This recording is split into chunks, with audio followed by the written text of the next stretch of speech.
নমস্কার বন্ধুরা, আপনাদের সকলকে স্বাগত জানাই আমার চ্যানেল গল্পওয়ালা ডায়েরিতে। বন্ধুরা, আমি এই চ্যানেলের মাধ্যম দিয়ে আপনাদের সামনে যে সকল গল্পগুলি তুলে ধরব তা সম্পূর্ণই আমার নিজস্ব লেখা এবং ভাবনা। যদি আমার গল্প আপনাদের ভালো লাগে তাহলে অবশ্যই আমার এই চ্যানেলটিকে লাইক, শেয়ার অ্যান্ড সাবস্ক্রাইব করবেন। আর যদি কোনো ত্রুটি বা অভিযোগ থাকে তাহলে অবশ্যই আমাকে তা কমেন্টসের মাধ্যম দিয়ে লিখে জানাবেন। আজকের গল্প নীল। তাহলে চলুন শুরু করা যাক গল্প নীল। বাবা রিটায়ার করেছেন আজ প্রায় বছর 5 হলো। এখন বলতে গেলে সংসার চলে বাবার পেনশন আর সুমন ও সুমনের বোন সুমনার টিউশনির টাকায়। বাবা কমলেশ সাহা, বাড়ি হুগলি জেলার রবীন্দ্রপুরে। কলেজ পাশ করে সুমন এখন টিউশনি করছে এবং সরকারি চাকরির প্রিপারেশনও নিচ্ছে। তার পড়াশোনার খরচ সে এখন নিজেই চালায় তার টিউশনির ইনকাম থেকে। সুমনাও খুবই শান্ত ঘরোয়া স্বভাবের মেয়ে। তার রূপও কোনো দিক থেকে কম না। সুমনাও টিউশনি করেই তার পরিবারকে সাহায্য করে। এখন সে সেকেন্ড ইয়ারে পড়ছে সংস্কৃতে অনার্স নিয়ে। পড়াশোনাতে চিরদিনই খুব মেধাবী। এছাড়া আরও নানান বিষয়ে তার পারদর্শিতা অনেক বেশি, যেমন গান, নাচ, আবৃত্তি ইত্যাদি। সুমনের জীবনে তার পরিবারের মানুষগুলির পাশাপাশি আরও দুজন মানুষ আছে যারা তার খুবই আপন। তারা হলো সুমনের 2 বন্ধু, স্নেহাশিস এবং অজয়। ওরা 3জনই স্কুল লাইফ থেকে বন্ধু। আপদে বিপদে একে অপরের পাশে থেকেছে। অজয় বর্তমানে একটি প্রাইভেট স্কুলে চাকরি করে। স্নেহাশিস অ্যাথলেটিক করত ছোট থেকে এবং অ্যাথলেটিকের দরুন তার পুলিশে চাকরির কথাও চলছে। স্নেহাশিসের বাবা পেশায় একজন লয়ার। একদিন সুমনের সামনে তার বোনের মোবাইলে একটা মেসেজ আসে যার নাম সেভ করা ছিল নীল। সুমন কিঞ্চিত অবাক হয়ে তার বোনকে জিজ্ঞেস করে যে কে এই নীল। এই কথা তার বোন দাদার মুখ থেকে শুনে একটু সংকোচ করে, ইতস্তত করে বলে যে তার বন্ধু। সেই শুনে তার দাদা আর তাকে কোনো কিছু জিজ্ঞেস করেনি। সুমন মাঝে মাঝে লক্ষ্য করত তার বোন কারোর সাথে আড়ালে আবডালে গিয়ে কথা বলে এবং বোন মাঝে মাঝে একটু খামখেয়ালি হয়ে থাকে। সে আন্দাজ করতে পারে যে তার বোনের জীবনে হয়তো কোনো পরিবর্তন এসেছে, তাই সে তার বোনকে এ বিষয়ে আর কিছু জিজ্ঞেস করেনি। সুমনা কিছুদিন ধরেই কলেজ যেতে চাইতো না, কারণ জিজ্ঞেস করলে সে না অছিলায় কথাটা এড়িয়ে যেত। ব্যাপারটাকে সুমনের পরিবারের কেউই তেমন গুরুত্ব দেয়নি। কিছুদিন পর টিউশনি সেরে যখন সুমন বাড়ি ফেরে তো তখন সে দেখে তার বোন কিছু একটা ব্যাপারে খুব আপসেট হয়ে আছে। বোনকে জিজ্ঞেস করাতে তার বোন কেঁদে ফেলে আর বলে তার কলেজে একটি ছেলে আছে যার নাম রোহিত। সে কিছুদিন ধরেই সুমনাকে নানাভাবে উত্ত্যক্ত করছে আর আজকে তার মাত্রাটা অনেকাংশেই বেড়ে গেছে। রোহিত আজ তার বোনের গায়ে সিগারেটের ছ্যাঁকা দিয়েছে এবং তাকে প্রাণে মারার হুমকিও দিয়েছে। সুমনা আরও জানায় গত বছরে রোহিত সুমনাকে বিয়ে করার প্রস্তাব দেয়, কিন্তু সুমনা তাতে অরাজি হওয়াতেই রোহিত এবং রোহিতের বন্ধুরা সুমনাকে টার্গেট করে নেয়। তারা তারপর থেকেই তাকে নানাভাবে হেনস্থা করতে থাকে আর সেই কারণেই সুমনা কলেজ যেতে চাইতো না। বোনের সাথে হওয়া এই অত্যাচার দেখে খুবই রেগে যায় সুমন। সে ঠিক করে এর একটা বিহিত করেই সে ছাড়বে।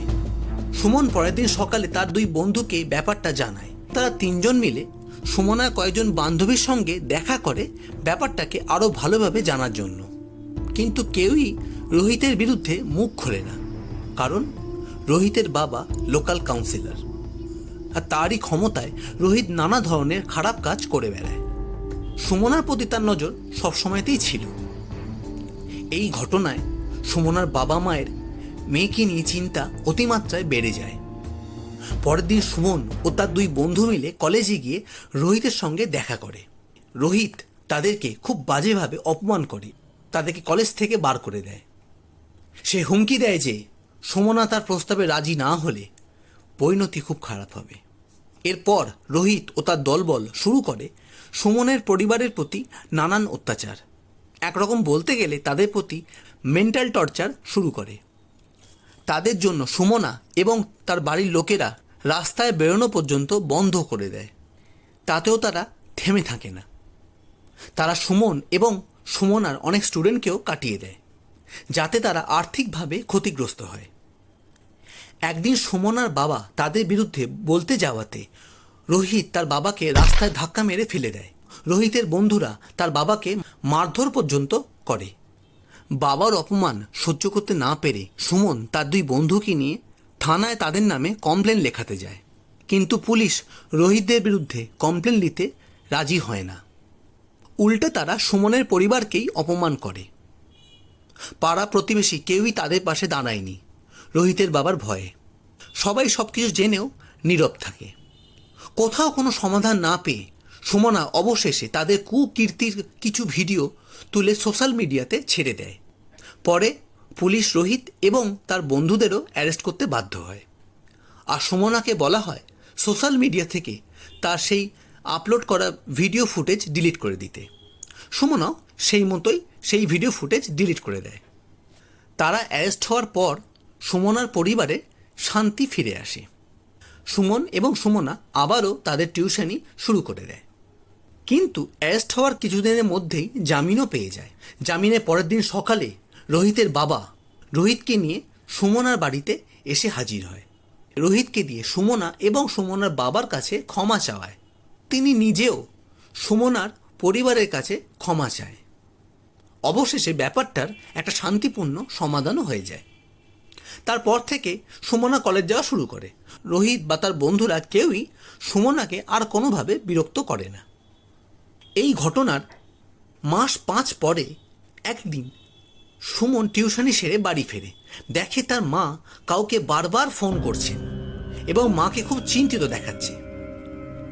সুমন তার মাকে জিজ্ঞেস করাতে তিনি বলেন তার বোন পড়াতে গেছিল, কিন্তু অনেকক্ষণ সময় হয়ে গেছে, সে এখনো বাড়ি ফেরেনি। শুধু তাই নয়, তার ফোনটিও সুইচ অফ আসছে। তখন সময় প্রায় রাত 9:30। তারা দেরি না করে খুঁজতে বেরিয়ে পড়ে সুমনাকে। ইতিমধ্যে পুলিশকেও খবর দেওয়া হয়। সুমনা স্টুডেন্টের বাড়িতে খোঁজ নেওয়াতে তারা বলে যে সে অনেক আগেই পড়িয়ে বাড়ি চলে গেছে। তখন সুমনার পরিবারের চিন্তা বেড়ে যায়। সারা রাত তারা খোঁজ চালায়, কিন্তু সুমনার কোনো খোঁজ তারা পায় না। তাদের সকলের জীবনে এক আঁধার নেমে আসে। কোথাও কোনো খোঁজ পাওয়া যায় না তাদের মেয়ের। এই ঘটনার 2 দিন পরে রবীন্দ্রপুর পুলিশ স্টেশনে একটা ফোন আসে যে রবীন্দ্রপুর থেকে 4 কিলোমিটার দূরে এক জঙ্গলে একটা বডি পাওয়া গেছে। পুলিশ খবরটি পাওয়া মাত্রই সেখানে পৌঁছে যায় এবং দেখে যে বডিটা একটি মেয়ের, কিন্তু খুব মর্মান্তিকভাবে হত্যা করা হয়েছে তাকে।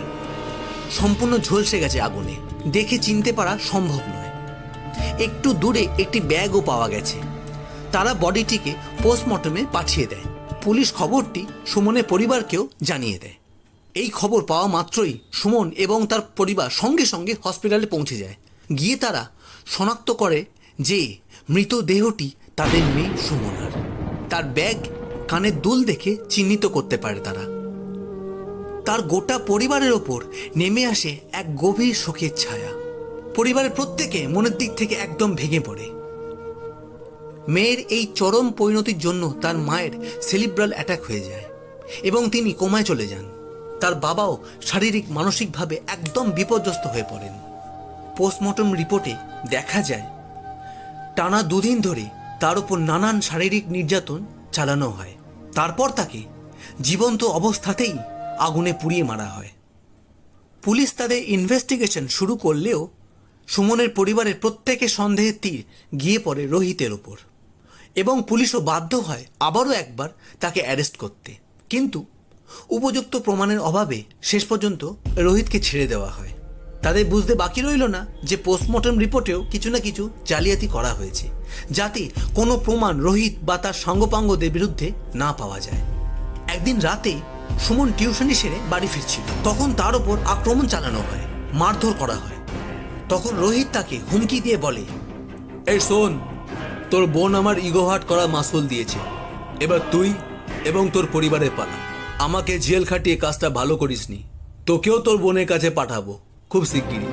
তখন সুমন রোহিতের কাছে ক্ষমা চায়, চেয়ে বলে তার বাবা মাকে ছেড়ে দিতে। বোনকে হারানোর কষ্ট থাকলেও তার পরিবারের বাকি মানুষদের কথা ভেবে সে নিজেকে নত করতে বাধ্য হয়। রোহিতরা তখন আর কোনো কিছু না বলে সেখান থেকে চলে যায়। সুমন আস্তে আস্তে তার বাড়ি ফিরে আসে। তার মুখ ফেটে রক্ত বেরোচ্ছে। এই দেখে তার বাবা তাকে জিজ্ঞেস করাতে তখন সে বলে যে রাস্তায় আসার পথে সাইকেল থেকে পড়ে যায় এবং গিয়ে তার একটা ছোট অ্যাক্সিডেন্ট হয়েছে। সে তার বাবাকে আর কোনো কিছু বলে না যে আসল সত্যি ঘটনাটা কি। সে বুঝতে পারে যে তারা এখন অসহায়, এখন তাদের পাশে দাঁড়ানোর মতো কেউ নেই। এটা তার এবং তার পরিবারের ভাগ্যের এক চরম উপহাস। সে ব্যাপারটাকে মেনে নেয়। এইভাবে কিছুদিন চলার পর হঠাৎ একদিন এক খবর আসে যা সবাইকে হতচকিত করে দেয়।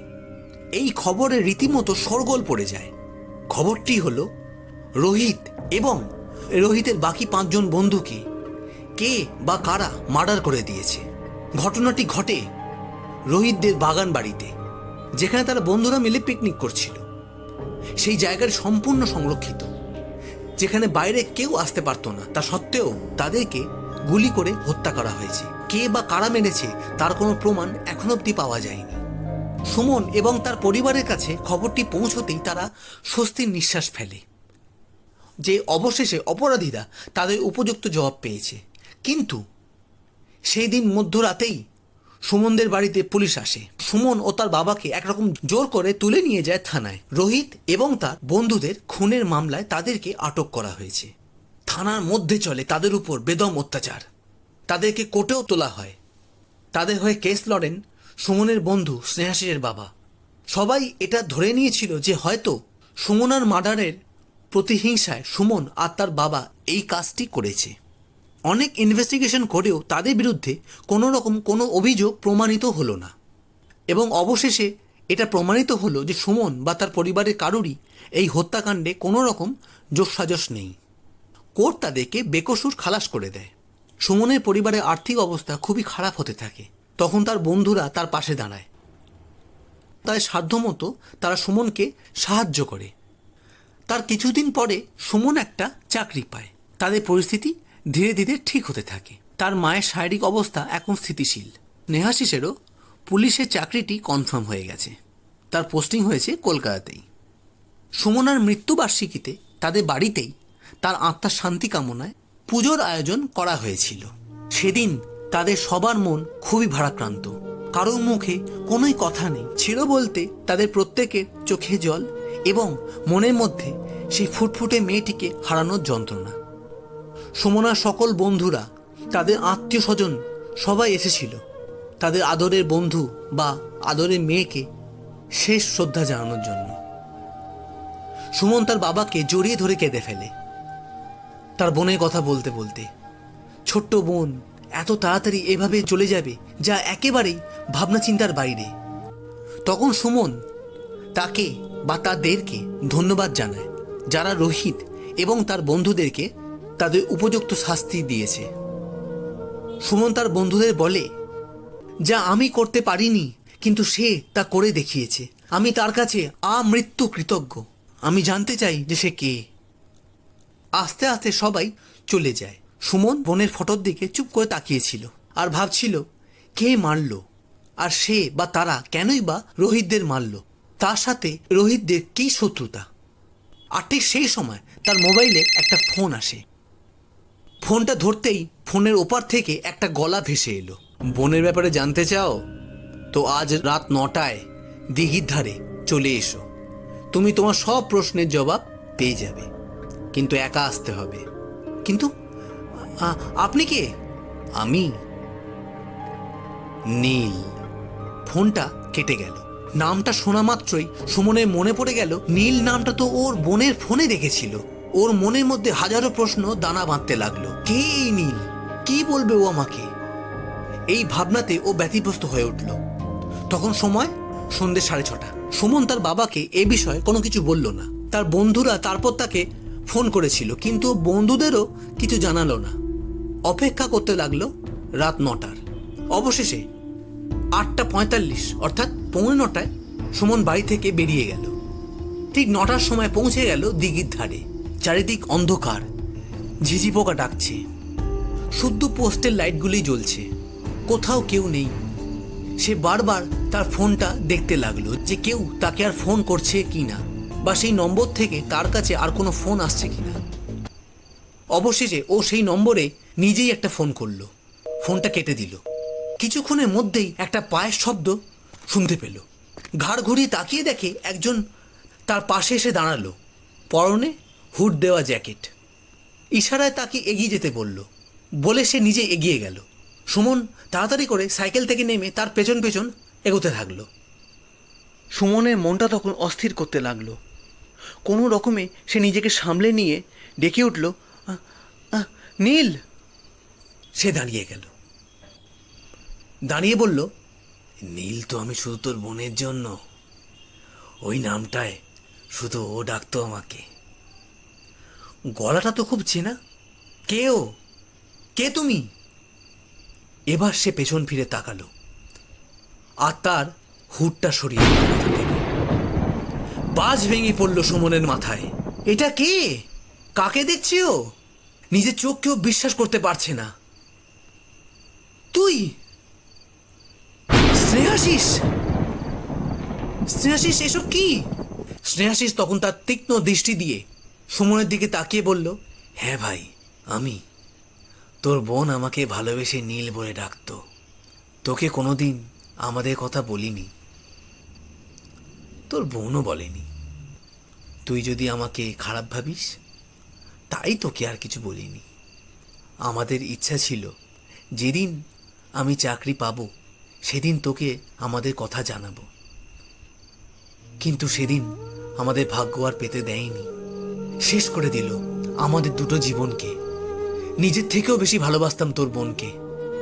ওর আর আমার অনেক স্বপ্ন ছিল, কিন্তু আজ সব শেষ। ও মারা যাওয়ার যখন খবরটা পাই, তুই এবং তোর পরিবার যেমন কষ্ট পেয়েছিলি, তেমন আমিও মনের দিক থেকে শেষ হয়ে গিয়েছিলাম।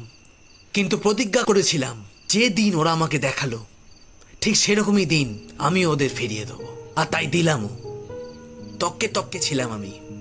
ওদের প্রতিটা চাল চলনের খোঁজ আমি রাখতাম, অনেক দিন ধরে ফলো করতাম ওদের। অবশেষে সেই দিন ওরা পিকনিক করতে গেছিল রোহিতের বাগান বাড়িতে। আর সেই দিন ওখানে ওদের কোনো পাহারা দেওয়ার মতো কেউ ছিল না।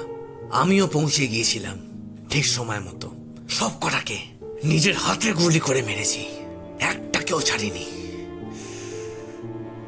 তখনই সুমনের মনে পড়ে গেল স্নেহাশিস অ্যাথলেটিক করত, কিন্তু ও মেনলি ছিল শুটার, অর্থাৎ শুটিং। তখন স্নেহাশিস আরো বলতে লাগলো, তবে হ্যাঁ, তোকে এবং কাকুকে কিছু কষ্ট সহ্য করতে হয়েছিল, তার জন্য আমি দুঃখিত। কিন্তু কিচ্ছু করার ছিল না। আমি জানতাম ওরা মারা গেলে তুই বা কাকু ভিকটিম হবি, তাও আমি ওদের ছাড়তে পারতাম না, মারতেই হতো। তোকে আমার পরিচয় এবং এই কথাগুলো বললাম একটাই কারণে, আর তা হচ্ছে তুই আমার সুমনার খুব ভালোবাসার মানুষ ছিলিস। ও তোকে খুব ভালোবাসতো, তাই তোর ওর ব্যাপারে সবটা জানার অধিকার আছে। সেই কারণেই তোকে বললাম। খুব আনন্দ পেয়েছিলাম রে যখন ওদেরকে নিজের হাতে মেরেছিলাম। যেভাবে আমার সুমনাকে মৃত্যুর চরম যন্ত্রণা দিয়ে মেরেছিল ওরা, ঠিক সেইভাবেই আমিও মেরেছি ওদেরকে। মনে হচ্ছিল তোর বোন আমাকে দূর থেকে আমার দিকে তাকিয়ে আমাকে বলছে, ছেড়ো না ওদের, ওই শয়তানটাকে ছেড়ো না। রোহিতকে 5টা গুলি করেছিলাম।